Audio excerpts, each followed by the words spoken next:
Nandan, M Nandan.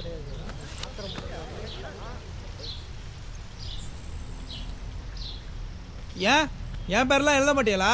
இங்கே 100 நாள் வேலைக்கு ஆள் எடுத்துட்டு இருக்கான், நீ பாட்டுக்கு தராதரவன் பேர் கொடுத்துட்டு இருக்க.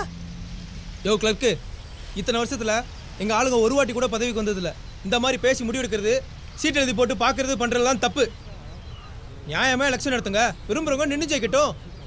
மாட்டுக்கார மாட்டுக்கள் தானா, சூப்புக்கார வாளுக்கள் தானா? ஹலோ, நான் என்ன கேட்டேன், நீங்க என்ன சொல்றீங்க? அங்கே இல்லடா, உன் சாதி சரம் இந்த ஊர்ல 10-15 குடி இருக்குமா? எங்க ஆளுவோ 2000 குடி. நீ ஒரு ஆள் நின்று ஜெயிச்சிட முடியுமா? அப்படியே போயிடு. வந்தா மண்டைய பொழந்து விடும் போல. ஏய் உக்காரியா, அப்படியெல்லாம் பேசக்கூடாது. ஊர்னா 4 பேருக்கு உரிமை இருக்கத்தான் செய்யும். ஏப்பா, மாரிமுத்து மகன் தானே நீ கேட்குறதுல நியாயம் இருக்குப்பா. ஆனால் எங்களுக்குள்ளேயே சிக்கலாக இருக்குது. அடுத்த தேர்தலில் அதை பற்றி யோசனை பண்ணலாம். நீ கிளம்பு. நான் எதுக்கு போனோம்? பதில் சொல்லுங்க. ஏய் கிளம்பியா?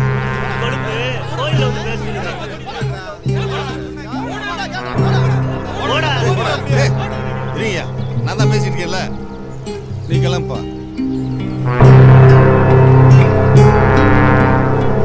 ஏன் அவனை அப்படியே கொண்டு வீடு வரைக்கும் விட்டுட்டு வாங்களேன். பொரடி தட்டி அனுப்பாம அவனை கொஞ்சிக்கிட்டு இருக்கீங்க. பொரடி தட்டுனா அவன் நேராக போலீஸ் ஸ்டேஷனில் போய் நிற்பான், பிசிஆர் கொடுப்பான், கோர்ட்டு கேஸ் அலைவா. நீ பேயா இருந்தா அடிக்கலாம், இருந்தா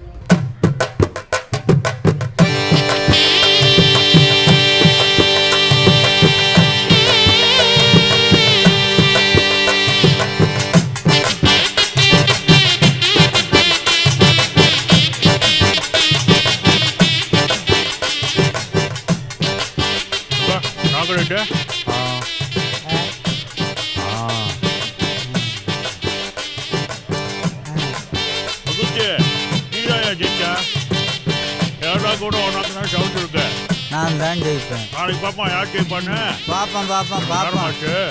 ஐயா போய் பாட்டு வந்துடுறேன். இது நீயே சாப்பிடு, நாளைக்கு நான் ஜெயிப்பேன். ஐயா தான் ஜெயிக்க முடியாது இந்த கற்பனை. ஆமா, பெரிய ஒலிம்பிக்ல ஜெயிச்சுட்ட, கோயிலை போட்டு போய் சேர்ந்துடாத போ. இங்கே வரீங்கய்யா, சிங்கிறதுனால தங்க சொம்பால கழுவ முடியாது. கோப்புலிங்கத்துக்கு இந்த ஊரை நான் குத்தகைக்கு விட்டுருக்கேன். சொல்லுங்கய்யா, இந்த வட்டம் கோப்புலிங்க தவிர்த்து நான் நிற்கிறேன். இல்லு, என் வீட்டு குப்பையை வச்சுக்கிற கோழி கூட சண்டையில தான் சாவும். நான் போட்டிக்கிறேடி. அந்த சிவன் சக்தி ஆனவனா சரியான ஆளை கட்டட்டும், சும்மா முண்டாத. யார் முன்றதுன்னு பாப்போம். லாஸ்டா களத்தில் நிற்கிறது 2 பேர், கோப்புலிங்கம் புதிய பராசு. கிளர்க்கு 2 பேரையும் சீட்டில் எழுது. இங்கே யாரு கிளர்க்கு? இந்த ஆளோட சேர்ந்துக்கிட்டு என்னெல்லாம் கூத்தடிப்பேன்னு எங்களுக்கு தெரியும். நீ கோப்புலிங்கம் பேரை மட்டும் எழுது, என் பேரை நானே எழுதிக்கிறேன்.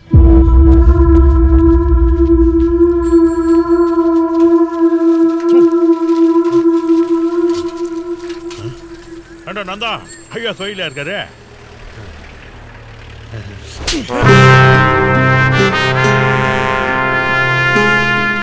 தப்பு கையை நிறுத்திட்டா ஐயா அடுத்த பிரசிடென்ட் யாரும் கோயில சீட் எழுதி போட்டு பாக்குறாங்க. சாதிக்கு 10 பேர் வந்து சத்தம் போடுறான். நம்ம சரத்துக்கு நான் மட்டும் தான் பேசுறோமா? ஏன் நீ எல்லாம் ஒரு ராத்து கேட்க கூடாதா? கோயில சீட் எழுதி போடுறாங்களா? இல்ல நம்ம கேட்கிற பெரிய எடுத்து போடலாம், போய் படிக்கிற வேலையை பாடுறான்.